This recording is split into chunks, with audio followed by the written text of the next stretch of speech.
Hello my dear students, welcome to biology bust. और आज मैं आपके लिए एक बहुत ही इंपॉर्टेंट वीडियो लेके आई हूँ आपके आईसीएसई बोर्ड क्लास 10 का चैप्टर नंबर 1 जो कि है सेल साइकिल और cell division. And this is one of the most important chapter for your board examination plus school examination. But we will focus on the board examination so that कि आपका इस chapter से कोई भी question आप छोड़े नहीं बोर्ड एग्जामिनेशन में, और इस चैप्टर को अच्छी तरह समझें और अपने कॉन्सेप्ट को क्लियर करें। इसलिए आप मेरे साथ इस वीडियो में एंड तक ज़रूर वॉच करें इस वीडियो को और अपने सारे कॉन्सेप्ट क्लियर करें। और अगर आपको कुछ डाउट हो तो वो आप कमेंट सेक्शन में कमेंट करके पूछ सकते हैं मुझसे। तो बच्चों, आइए let's get started with the chapter. So the name of the chapter is cell cycle and cell division. तो फर्स्ट ऑफ ऑल बच्चों, मैं आपको बता दूं कि ह्यूमन बॉडी में या किसी भी लिविंग ऑर्गेनिजम्स की बॉडी में जो भी नए सेल्स बनते हैं they are formed by the division of pre existing cells और पेरेंट सेल। पेरेंट सेल के डिवीजन से नए सेल्स का फॉर्मेशन होता है। उसके बाद ये नए सेल्स जो होते हैं अब साइज में ग्रो करते हैं और ग्रो होने के बाद इनमें फिर डिवीजन होता है। तो सेल साइकिल क्या होता है? What is cell cycle? Cell cycle is the sequence of events that takes place between the end of one cell division to the end of second cell division. एक cell division से लेकर दूसरे cell division के and के होने के बीच में जो सीक्वेंस ऑफ इवेंट्स होते हैं that is called cell cycle. तो बच्चों, सेल जो होता है ये इसको हम लोग सेल साइकिल कहते हैं। तो सेल जो होता है बच्चों वो क्या होता है? जनरली जो एक सेल साइकिल का जो पीरियड होता है जिसमें कि एक सेल अपने ग्रोथ को कंप्लीट करता है, सेल साइकिल को कंप्लीट करता है, उसके बाद सेल डिवीजन को कंप्लीट करता है, उसको हम लोग कहते हैं जनरेशन पीरियड। क्या कहते हैं उसको हम लोग? Generation period. तो कुछ सेल्स हमारी बॉडी के ऐसे होते हैं जो कि रेयरली डिवाइड करते हैं, जैसे कि हमारे लीवर सेल्स होते हैं। जब हमें नीड होती है तो हमारे लीवर के सेल्स डिवाइड करते हैं, अदरवाइज वो रेस्टिंग स्टेज में रहते हैं। कुछ सेल्स होते हैं हमारी बॉडी में ऐसे, जैसे कि हमारे नर्व सेल्स जो होते हैं, न्यूरॉन्स है, तो वो कभी भी डिवाइड नहीं करते। अगर वो एक बार डेड हो जाते हैं तो उनको रिप्लेस नहीं किया जा सकता। तो इस तरह से जो सेल्स होते हैं जो कि डिवाइड नहीं करते वो उनको हम लोग बोलते हैं कि वो G0 फेज में यानी कि क्विसेंट स्टेज में चले जाते हैं। वो ऐसे सेल्स जो डिवाइड नहीं करते वो कहाँ चले जाते हैं ये मैं आपको भी बाद में बताऊंगी। वो G0 फेज उसको कहते हैं या क्विसेंट फेज कहते हैं, उसमें पड़े रहते हैं जिनमें कि डिवीजन नहीं होता। अब आ जाए बच्चों सेल डिवीजन में। बच्चों, सेल डिवीजन क्या होता है? Cell division the process in which a cell divides and it forms a parent cell divides and it forms two daughter cells. और वो जो डॉटर सेल्स होते हैं वो they are genetically identical to their parents. मतलब उनमें chromosome का number, जो भी पेरेंट्स में क्रोमोसोम का नंबर रहता है उन डॉटर सेल्स में भी, दोनों डॉटर सेल्स में भी क्रोमोसोम का नंबर सेम ही होता है। तो बच्चों, सेल साइकिल का जो मेनली प्रोसेस होता है उसको हम लोग दो पार्ट्स में डिवाइड करते हैं। फर्स्ट पार्ट हमारा होता है जिसको कि हम लोग इंटरफेज कहते हैं। सेल साइकिल को अगर हम ले तो हम सेल साइकिल को टू पार्ट्स में डिवाइड करेंगे। फर्स्ट हमारा होता है इंटरफेज और सेकंड होता है हमारा डिवीजन फेज।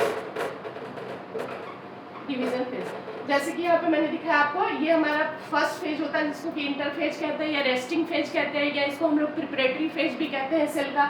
और दूसरा होता है जिसको कि हम लोग डिवीजन फेज होता है, जिसको कि हम लोग एम फेज या डिवीजन फेज कहते हैं। तो बच्चों, एम फेज जो होता है इसमें इंटरफेज जो होता है इसमें जो सेल होता है वो मेनली, अब ये एक बहुत ही इंपॉर्टेंट मतलब लॉन्ग पीरियड होता है सेल साइकिल का, जिसमें कि जो सेल होता है वो अपने साइज को ग्रो करता है और अपने आप को प्रिपेयर करता है फॉर द डिवीजन फेज में जाने के लिए। अपने आप को प्रिपेयर करता है वो इस इंटरफेज से निकल के डिवीजन फेज में जाने के लिए, सो दैट कि वो डिवाइड कर सके। बच्चों, इस इंटरफेज को फर्दर हम लोग 3 फेजेस में डिवाइड कर देते हैं। पहला इसको हम लोग कहते हैं G1 फेज। ये देखिए, first is G1 phase. Second phase is called S phase, या इसको हम लोग सिंथेसिस फेज भी कहते हैं, S फेज या synthesis phase. And third is G2 phase. तो इंटरफेज को हमने कितने पार्ट्स में डिवाइड करा? 3 पार्ट्स में डिवाइड करा, G1 फेज, S फेज और synthesis phase and G2 phase. अब जो G1 फेज होता है ये थोड़ा सा लॉन्गेस्ट फेज होता है और इसका ड्यूरेशन जो होता है वो वेरिएबल होता है। ये जो G1 फेज होता है it is a phase of active growth. बहुत ज्यादा इसमें ग्रोथ होती है। G1 is a phase of active growth. इसमें एक्टिव ग्रोथ होती है सेल्स की, और जो न्यू सेल्स होते हैं वो क्या करते हैं, they become grow in size. Sales become grow in size. इसमें जो होते हैं सेल्स अपने साइज को ग्रो करते हैं। अब इस फेज में जो सेल्स होते हैं वो अपने जो होते हैं वो आरएनए और प्रोटीन का क्या करते हैं, सिंथेसिस करते हैं, सो दैट कि वो अपने सेल डिवीजन में उसको यूज कर सके। तो इस फेज में क्या करते हैं, आरएनए एंड प्रोटीन सिंथेसिस। इस फेज में आरएनए और प्रोटीन की सिंथेसिस होती है। इस फेज में बच्चों डीएनए का कोई रेप्लिकेशन नहीं होता, सेंट्रियोल का कोई डिवीजन नहीं होता। इस फेज में सिर्फ सेल एक्टिव ग्रोथ शो करते हैं, sales become grow in size. ये आरएनए और प्रोटीन सिंथेसिस करते हैं, और जो होते हैं ये सेल्स जो होते हैं, और इस जिन सेल्स को आगे फर्दर डिवीजन नहीं करना होता है, जैसे मैंने आपको बताया था कि कुछ सेल्स डिवाइड नहीं करते हैं या कुछ सेल्स रेयरली डिवाइड करते हैं, तो जिन सेल्स को डिवाइड नहीं करना होता है वो इतने प्रोसेस के बाद यहाँ से G1 फेज से वो कहाँ चले जाते हैं, G0 फेज में चले जाते हैं, जिसको कि क्विसेंट स्टेज कहते हैं। वो वहीं पड़े रहते हैं जो सेल्स की कभी डिवाइड नहीं करते। उसके बाद बच्चों हम आ जाते हैं, तो G1 फेज में क्या क्या हुआ, एक्टिव ग्रोथ हुआ सेल्स का, cells become grow in size, RNA and protein synthesizes, and here no replication of DNA takes place, no division of centriole takes place. अब आ जाते हैं हम लोग एस फेज में और सिंथेसिस फेज में। एस फेज का सबसे इम्पॉर्टेंट जो फंक्शन होता है, सेल क्या करता है एस फेज में, रेप्लिकेशन ऑफ डीएनए। ये क्वेश्चन बहुत बार एग्जाम्स में आता है, बोर्ड एग्जाम्स में तो आपकी पता नहीं कितनी बार आ चुका है कि एस फेज में जो होता है रेप्लिकेशन ऑफ डीएनए किस फेज में होता है। तो एस फेज में सबसे पहला काम होता है replication of DNA takes place. इस फेज में क्या होता है, डीएनए का रेप्लिकेशन होता है।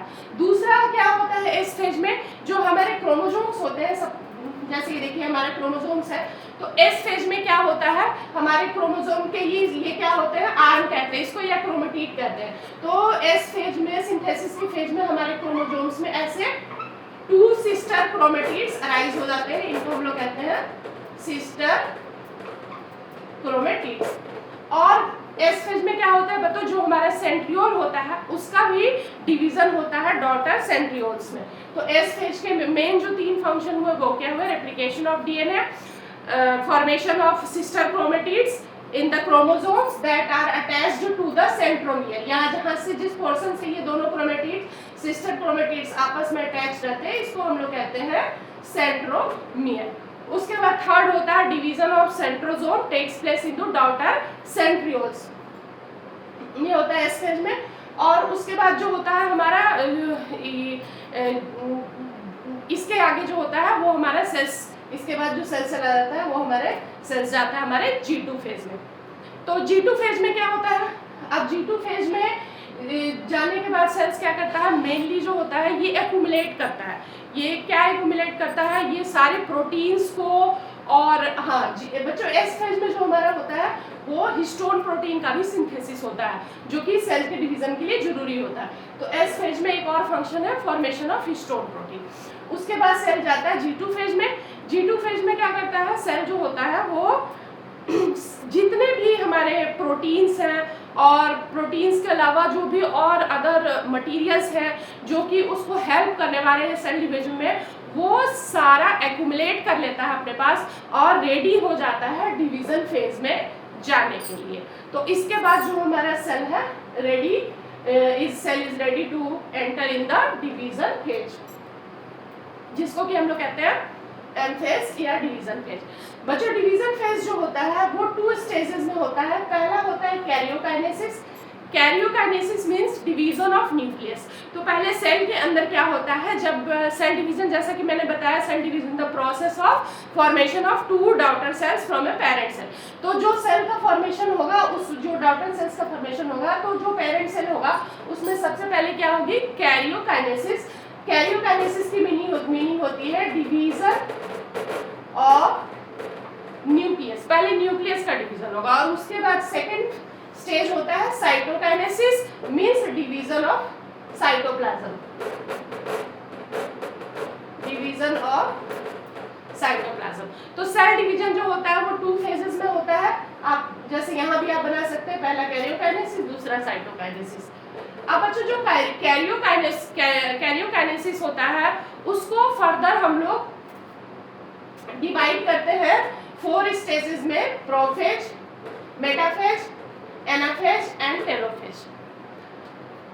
तो ये इसमें 4 स्टेजेस होते हैं।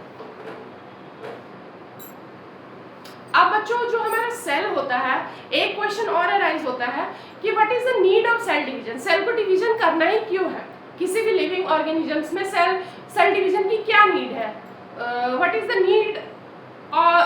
Need of cell division. तो बच्चों जो कोई भी आपको पता है कि जो हमारा सबसे पहले तो जो सेल होते हैं उसकी जो साइज में ग्रोथ होता है वो सेल डिवीजन की वजह से होता है। जैसे कि आप मान लो कोई भी लिविंग ऑर्गेनिजम्स है, वेदर इट इज प्लांट्स और animals, they all start their life from a single cell called zygote. चाहे प्लांट्स हो चाहे एनिमल्स हो, सबकी लाइफ एक सिंगल सेल से शुरू होती है जिसको कि हम लोग जाइगोट कहते हैं। और उस जाइगोट में division, that zygote divides and redivides many times, और उसी जाइगोट से सेल डिवीजन की वजह से आप देखोगे कि बाद में एक बहुत बड़ा कोई एनिमल बन जाता है, जैसे कि एलिफेंट बन जाता है, हम ह्यूमन बींग्स बन जाते हैं, जाइंट बहुत बड़े बड़े ट्रीज बन जाते हैं, जो कि जैसे कि सिकोया ट्री जो उसकी सबसे लार्जेस्ट ट्री है।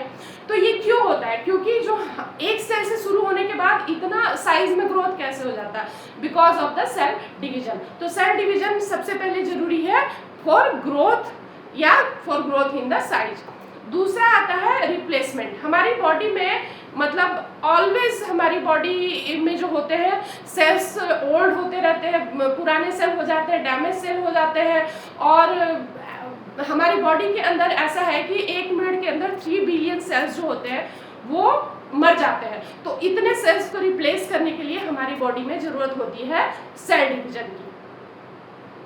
तो this is one of the another function of cell division कि हमारी बॉडी में जो डेड सेल्स हैं या ओल्ड या वॉर्न आउट सेल्स हैं उनके रिप्लेसमेंट के लिए भी वी नीड सेल डिवीजन। उसके बाद बच्चों जो होता है कि रिपेयर। अब रिपेयर क्या, अब जैसे कि हमारे बॉडी में कहीं कट लग गया, कोई फ्रैक्चर हो गया, कोई इंजरी हो गई, तो वहाँ के जो सारे सेल्स डैमेज हो जाते हैं, उनकी हीलिंग के लिए उस पार्ट में न्यू सेल्स के फॉर्मेशन की जरूरत होती है, जो कि होता है with the help of cell division, जिससे हमारे उस प्लेस की हीलिंग होती है जहाँ पे हमें वुंड है। उसके बाद बच्चों जो सेल डिवीजन होता है वो ये one of the unicellular organisms में this is one of the method of asexual reproduction या सेक्सुअल रिप्रोडक्शन, जिसमें कि unicellular organisms divides to form 2 daughter cells. तो ये रिप्रोडक्शन का भी एक मेथड माना जाता है जो सेल डिवीजन होता है यूनिसेलुलर ऑर्गेनिजम्स में। और मल्टीसेलुलर ऑर्गेनिजम्स में भी ये रिप्रोडक्शन में हेल्प करता है सेल डिवीजन, जो कि डिफरेंट टाइप का होता है। तो बच्चों इसी बेसिस पे कि जो सेल डिवीजन होता है वो मेनली होता है 2 टाइप्स का। किस बेसिस पे, ऑन द बेसिस कि जो हमारा डॉटर सेल प्रोड्यूस हो रहा है दैट इज हैप्लॉइड और डिप्लॉइड। द सेल डिवीजन के बाद जो हमारे डॉटर सेल्स प्रोड्यूस हो रहे हैं वो डिप्लॉइड है, 2n है या हैप्लॉइड है, 11 है। उस बेसिस पे जो हमारा सेल डिवीजन होता है that is of 2 types, that is called mitosis, और जो जिसमें कि डिप्लॉइड सेल प्रोड्यूस होते हैं, और दूसरा होता है मायोसिस जिसमें कि हैप्लॉइड सेल्स प्रोड्यूस होते हैं। तो अभी मैं आपको पढ़ाने वाली हूँ माइटोसिस के बारे में और उसके सारे स्टेजेस के बारे में। तो ये मैंने आपको बताया कि आपको पता रहे कि हाँ सेल डिवीजन भी 2 टाइप्स के होते हैं on the basis of the daughter cells produce, they are haploid और डिप्लॉइड। तो जो हमारा माइटोसिस सेल डिवीजन है, it is one of the type of cell division in which a parent cell divides to form 2 daughter cells and there is no change in the number of chromosomes in the daughter cells. हमारे daughter cells के अंदर chromosomes के number में कोई change नहीं होता है, they are genetically identical with their parents, जैसे उनके पेरेंट्स में जो भी उनका जेनेटिक मेकअप होता है वैसे ही डॉटर सेल्स में भी उनका एग्जैक्ट जेनेटिक मेकअप होता है, क्रोमोसोम नंबर सेम होता है, सारा कुछ सेम होता है। तो इस टाइप के डिवीजन को हम लोग कहते हैं mitosis cell division. So mitosis cell division phase मैंने आपको समझा दिया, पहले होगा कैरियोकाइनेसिस, फिर होगा साइटोकाइनेसिस। अब we are doing suppose mitosis. तो बच्चों माइटोसिस में सबसे पहले क्या होगा, जब सेल डिवाइड करेगा तो सबसे पहले होगा karyokinesis, means division of nucleus. Now we further divide karyokinesis into 4 phases. First is prophase, second is metaphase, third is anaphase and fourth is telophase. अब बच्चों इस डायग्राम पे आइए, ये सपोज करिए हमारा सेल है, ये हमारा साइटोप्लाज्म है, ये हमारा न्यूक्लियस है, न्यूक्लियोलस है और ये हमारे सेंट्रोसोम्स है। तो बच्चों ये मैंने दिखाया है अर्ली प्रोफेज। प्रोफेज को we can divide into 2 parts, early prophase and late prophase. तो बच्चों देखिए, जैसे कि आपको पता है ये जब हमारा न्यूक्लियस के अंदर जो हमारा डीएनए ऐसे स्कैटर्ड फॉर्म में रहता है तो इसको हम लोग क्रोमेटिन बोलते हैं, और ये हमारा न्यूक्लियर मेम्ब्रेन है और ये हमारे सेंट्रोसोम साइटोप्लाज्म। तो प्रोफेज स्टेज में क्या होता है, जैसे ही सेल प्रोफेज स्टेज में एंटर करता है, ये जो क्रोमेटिन नेटवर्क होते हैं ये कंडेंस होने शुरू होते हैं, कॉइल होने शुरू होते हैं, थिक होने शुरू हो जाते हैं और ये इस तरह की शेप ले लेते हैं। ये रॉड शेप्ड ऐसे स्ट्रक्चर का शेप ले लेते हैं, जिनमें कि 2 सिस्टर क्रोमेटिड्स सेंट्रोमियर से अटैच्ड होते हैं। इन स्ट्रक्चर्स को हम लोग कहते हैं क्रोमोसोम्स। ये जो क्रोमेटिन था वो क्या बन गया इसमें, chromosomes. Thick and condense chromatin gets chromatin gets coiled and condensed to form chromosomes. और इसके बाहर जो न्यूक्लियर मेम्ब्रेन होता है वो क्या होता है, न्यूक्लियोलस होता है, ये सारा क्या हो जाता है, डिसअपीयर होना शुरू हो जाता है प्रोफेज के अंदर। उसके बाद जो हमारे सेंट्रोसोम होते हैं वो डिवाइड हो जाते हैं 2 सेंट्रियोल्स में और ये दोनों अपोजिट पोल्स पे शिफ्ट हो जाते हैं। और उसके बाद इनसे जो माइक्रो ट्यूब्यूल्स निकलते हैं, माइक्रो फाइबर्स निकलते हैं, इस तरह के बच्चों ऐसे ऐसे ऐसे ये देख रहे हैं, ये जो आप देख रहे हैं, ये जो निकल रहे हैं, इनको हम लोग कहते हैं एस्ट्रल रेस। और इन दोनों स्ट्रक्चर्स को एक साथ मिला के हम लोग एस्टर कहते हैं। तो इन एस्ट्रल रेस से ही क्या होता है, फर्दर माइक्रोट्यूब्यूल निकलते हैं इस तरह से। ये देखिए, ये जो आप देख रहे हैं स्ट्रक्चर, ये माइक्रोट्यूब्यूल्स है जो कि निकलते हैं और ये स्पिंडल फाइबर की फॉर्मेशन में मदद करते हैं, जिससे कि हमारे जो क्रोमोसोम्स हैं वो नेक्स्ट स्टेज में अटैच होते हैं। तो प्रोफेज में क्या क्या हुआ, nucleolus and nuclear membrane disappear and chromosomes become thick and condensed to form chromosomes. Centrosome divides into centrioles and moves to opposite poles and microfibers arise from the astral rays. ये होगा हमारा prophase. Next बच्चों जो second stage आता है karyokinesis का, वो होता है मेटाफेज। अब मेटाफेज में क्या होता है, मेटाफेज में आप देखिए ये जो हमारे क्रोमोसोम्स होते हैं thick and condensed chromosomes, they all lie at the equatorial plate of the cell. ये बीच का सेंटर को हम क्या कहते हैं, इक्वेटर। तो हमारे जो क्रोमोसोम्स होते हैं ये मेटाफेज में सबसे शॉर्टेस्ट और थिकेस्ट होते हैं, सब और बिल्कुल क्लियरली विजिबल होते हैं मेटाफेज में हमारे क्रोमोसोम्स। तो इसलिए कहते हैं कि हम क्रोमोसोम्स को सबसे मतलब अच्छी तरह कब देख सकते हैं, तो that is in the metaphase stage. तो in the metaphase stage chromosomes become shorter and thickest, shortest and thickest. उसके बाद ये क्या होते हैं, जो हमारे क्रोमोसोम्स हैं ये इनसे क्या, ये हमारे जो सेंट्रियोल्स हैं इनसे स्पिंडल ट्यूब्यूल्स का फॉर्मेशन होता है और ये स्पिंडल ट्यूब्यूल्स जाके किससे अटैच हो जाते हैं, हमारे जो क्रोमोसोम्स रहते हैं इनके सेंट्रोमियर के ऊपर एक स्ट्रक्चर होता है जिसको हम लोग काइनेटोकोर कहते हैं। तो ये आपको दिख रहा होगा, ये ब्लू स्ट्रक्चर, इसको हम लोग कहते हैं काइनेटोकोर। तो ये स्पिंडल फाइबर जो होते हैं ये काइनेटोकोर से क्रोमोसोम्स के साथ जाके अटैच हो जाते हैं। तो इस तरह के स्ट्रक्चर का फॉर्मेशन होता है। तो मेटाफेज में मेन क्या क्या हुआ, chromosomes become shortest and thickest. All the chromosomes lie at the equatorial plate, so with the centromere at the equator and the chromatids towards the poles. आप बच्चों आ जाते हैं मेटाफेज के बाद जो स्टेज आता है इसको हम लोग बोलते हैं एनाफेज। ये इसका आप ये नहीं करना, ये जस्ट आपको वो दिखाई इक्वेटर को शो करने के लिए मैंने बनाया है।